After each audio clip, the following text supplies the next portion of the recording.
Once again, a warm welcome to Morning at NTV. Joining me is Anna Kira from Norway. She's a founder, a director of Design Without Borders. Yes, correct. I'm the managing director. Managing director Yes. of Design Without Borders. Well, let's start at the beginning. What is design?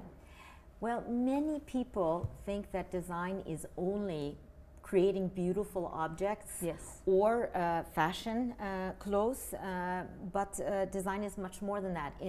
Simply put, it's problem solving. Problem solving. Problem solving, a way to look at a problem and how to solve the problem. So what is the problem? Why is the problem there? And how do we find an answer to it? So what, why, how? Oh, so it's just that simple. What, how, and why. Yes. Okay. So what does your organization do, your company? Well, the company, we established a company here in Uganda in 2014. What we do is we partner with companies, organizations, the government, whoever has a problem, we help them solve that problem together with them. One of the most important parts of design is that we believe very strongly in creating with our partners, not for them, so that we create meaningful and relevant products and services for them. We work in healthcare, we work in creating, we have a company who is making stoves and has gone from artisanal design, where you're sitting on the floor banging away at making a stove, to putting that into an industrial production line. Those are the kinds of things that we are doing. And there are actually some pictures on the screen for those watching. Yes. Right now. Yes. But is this, before you give us further examples, Yes. is this sustainable? Because you talk about people banging away. One of the reasons they do that, because it's easier. There's no electricity involved.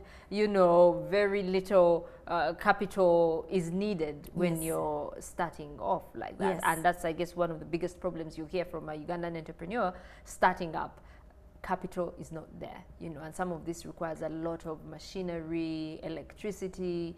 The bill would be so high, and yet they're just starting. This is a very good question that you ask, and what the woman who is head of Yugostov did was she did it incrementally.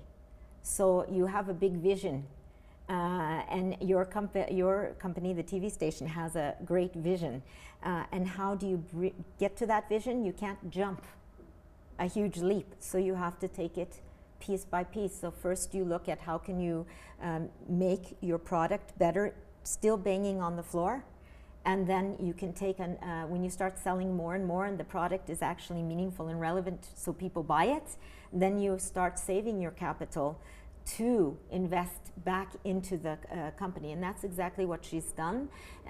She applied for a grant to be able to take it the next step, and she is now going to be in production this year. I must say, I commend what you're wearing. You have an African headband, African bracelet, African skirt, quite nice. And thank you very much. It was a woman who was at the talk we had at the Ugandan Manufacturers Association, and she understood that I was in desperate need of a nice dress, and so she made it for me, which is also very entrepreneurial. She was her name is Grace, and she was very helpful.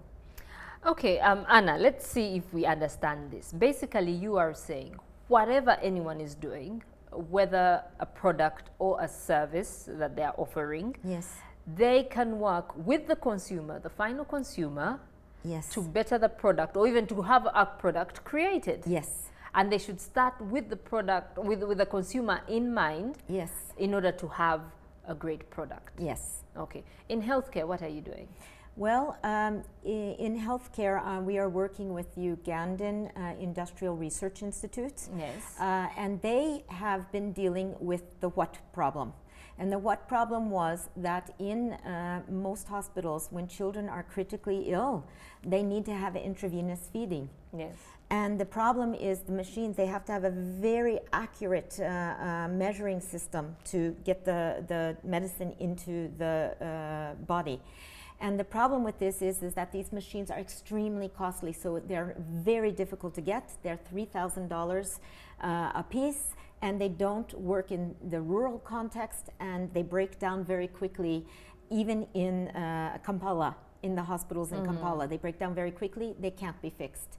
So it's an enormous amount of money that is wasted here. So they started working on developing how can we make a system that accurately drips.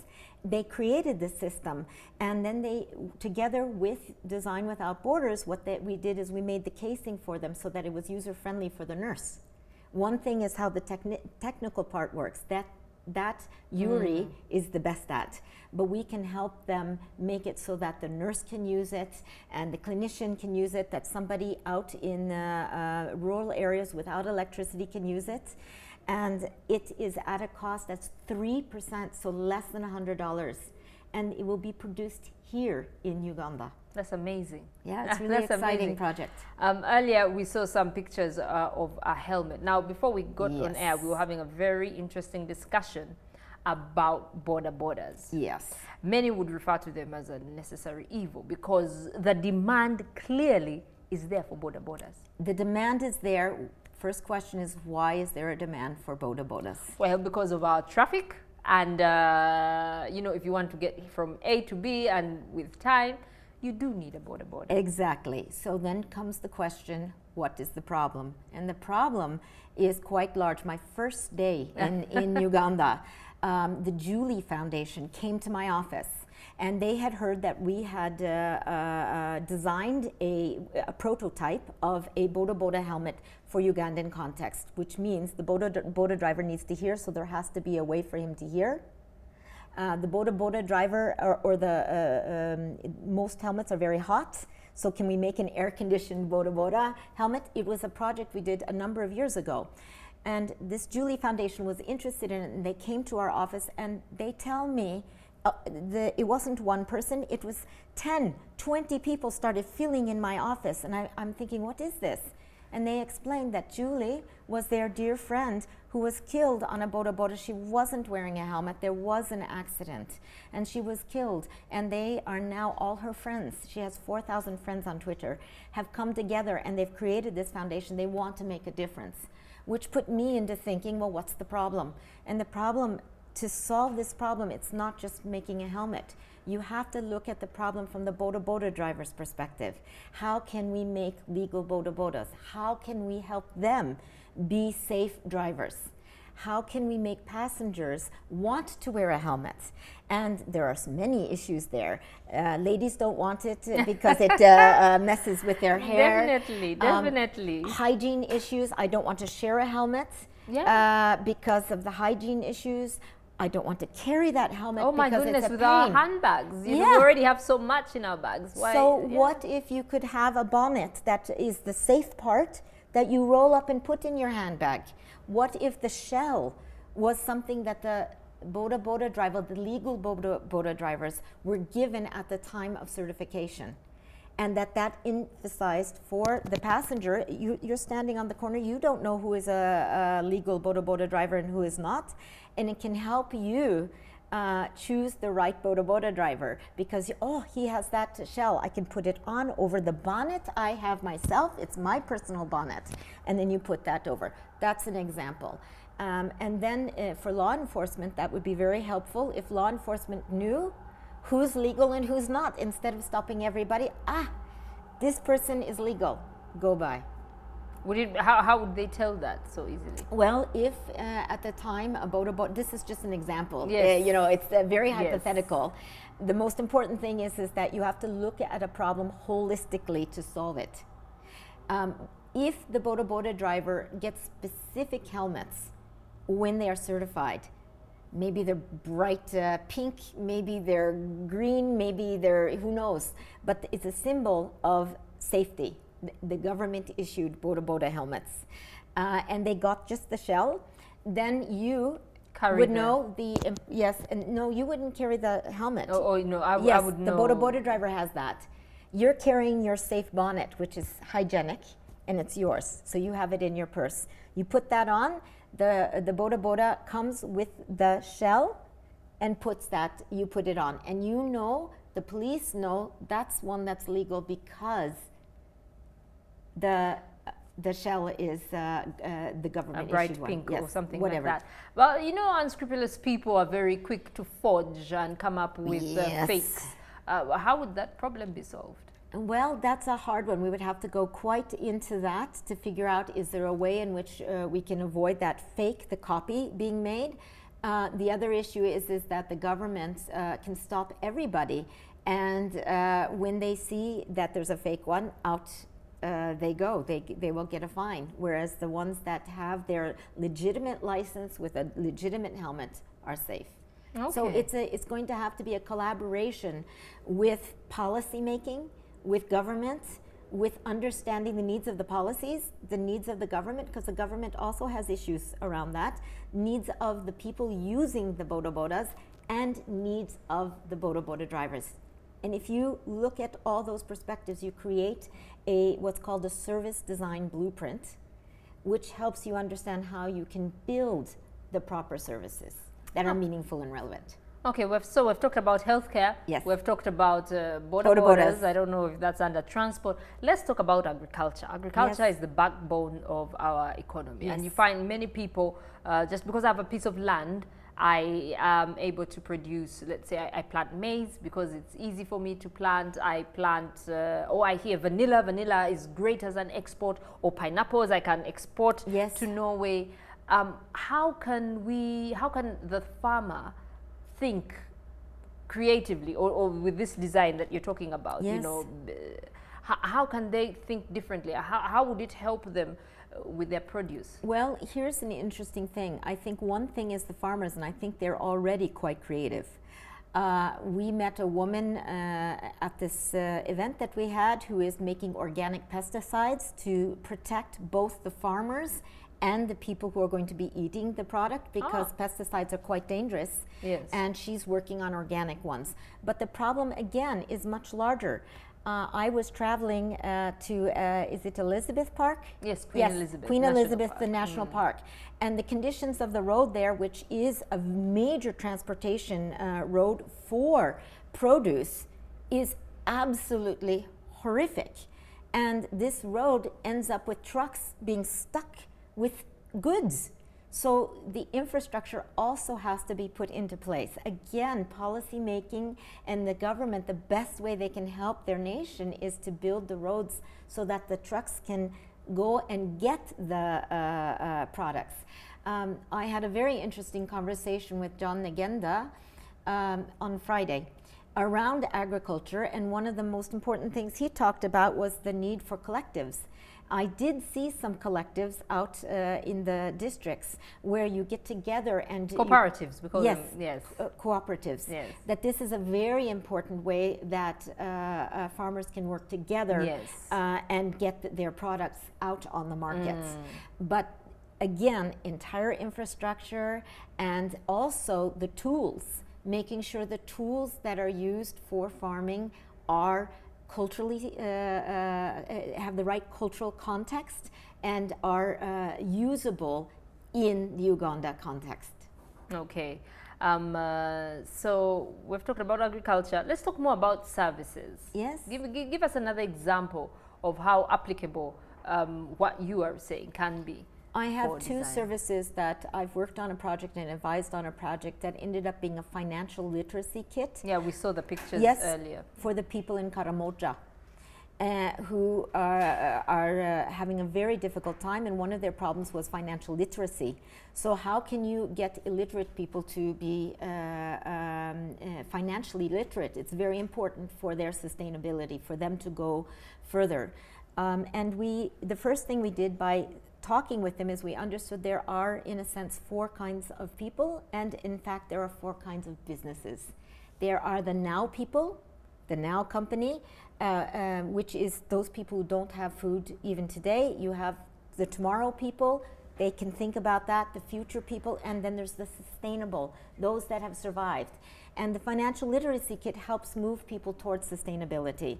We found in this project that they also began talking about sexual health and family planning because money matters in family planning. So now we are working in sexual health and family planning.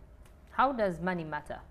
Well, when they were working on this game, we created a game, they started talking about things, and they realized that if they didn't have money, having an extra child is difficult. Oh, okay. So wait, maybe we shouldn't have that extra child.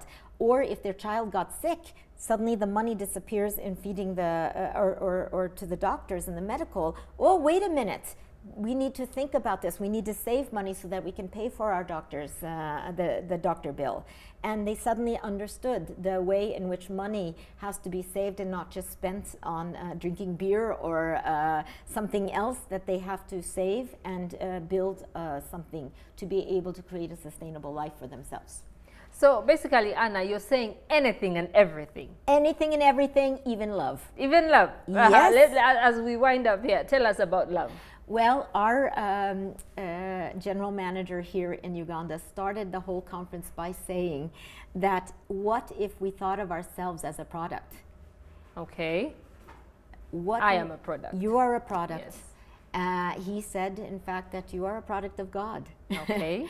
And then if you think you are a product, how can you make your product better? How can you make yourself better? What are the things that you need to do that will make yourself even a better person today? And if you are thinking about your spouse and you think, oh, that spouse of mine is so difficult, I get so frustrated, then you can start thinking, well, what can I do to help my spouse understand perhaps that I need this, not that? So for example, I don't want flowers, I want a hug. He shows his love from giving me flowers. No, you know what? You show your love giving me flowers or giving me a hug. So you work together and you design the life you wish to have. Unbelievable. So we all need to think holistically. Holistically, we need to understand people from their perspective and not our own. That is another key principle of design. The first is holistic thinking, looking at the broader context of the problem. The second is to understand people from their perspective and not your own.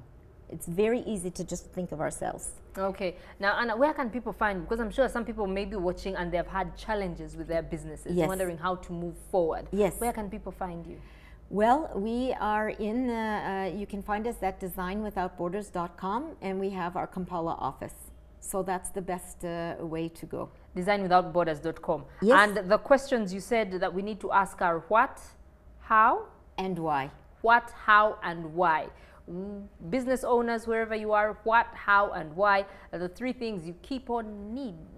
I think it's a continuous. You continuously need to ask yourself. If you want somebody who's already doing this, the Mandela Corporation, if you look at what he has created for himself, I call him Mr. Mandela, around the gas station and the needs of a shop and the cafe, you can see how he is design thinking. He is a natural service designer.